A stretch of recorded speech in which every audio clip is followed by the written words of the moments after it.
Hi, this is Don Wood with Suncoast Claims. If you're a contractor and you do mainly roofing, I'm going to give you some tips how to add value to your business. If you're tired of general contractors getting the larger claims, or if you're tired of the insurance companies not paying overhead and profit on your claims and on your estimates that you submit for your clients, I'm going to give you some tips. And you'll find out that you really do know everything. You just have to call your public adjuster. And you can introduce us to your clients. We have to work directly for them, just like you do. You work directly for your client. But you can introduce us to your client and help maximize your claim. Here's the first thing. If you have multiple trades, at least 3 trades, then the industry rule is you get overhead and profit.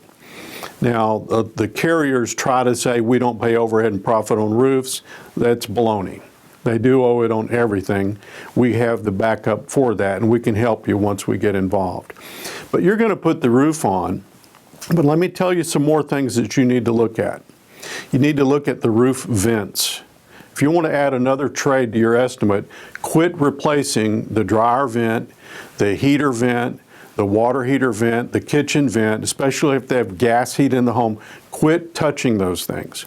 There have been cases where people have died due to carbon dioxide buildup in the attics because a roofing contractor laborer replaced the flashing around the vent and it came loose in the attic and nobody knew it.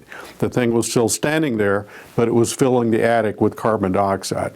Those should be handled by a licensed contractor. There's another trade for you as a roofing contractor. Look at the gutters. Most roofing contractors do not include gutters. They bring in a subcontractor to do that because many of them are custom made on site. They're rolled out right there and installed by the gutter contractor. You'll find hail hits in the bottoms of the gutters. You'll find hail hits on the sides of the gutter, and sometimes you can even shine a very bright light across the bottom of the gutters, and you'll see the dimples from the underside of that gutter where hail has bent it. And if those are painted gutters, remember to put it in your estimate. And then you'll need a painter. Most roofers aren't painters. If hail chips the finish on the fascia, you're going to need to bring in a painting contractor for that commercial building or that residential building, whatever it is. Then look at the siding. Hail can tear holes in vinyl siding, it can dent metal siding, and it can break asbestos siding. Now, if it's siding, depending on whether it's textured or not, it may no longer be available, and so you need to be aware that you may have to replace the entire amount of siding on the entire house. And if it's metal siding, certain types of smooth metal are no longer available. If it's asbestos siding, you cannot remove asbestos siding unless you're a certified asbestos abatement contractor. That's another subcontractor to be brought in on the job. Look at the garage door. Many of them get dented by hail. Look at the windows. The beading may be broken, and some of those windows may already be fogging up from having been battered by the hail, and you've got an entire window replacement. And remember, when you have to replace the entire window, especially the fixed part, if they have to take it out of the frame, you're into sheetrock repair inside the house. I have seen houses where hail has chipped the brick.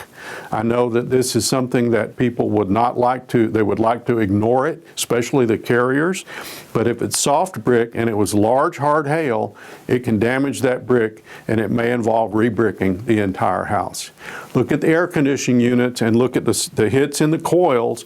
If it's an older unit, sometimes when those combs are combed out, the coils are combed, it breaks the copper tubing and your unit will fail sometimes within months after it's combed out. So only an air conditioning contractor can tell you if that coil can be combed out, and they're the only ones that can tell you you can go back into service. May have the wrong kind of freon in it that's now prohibited.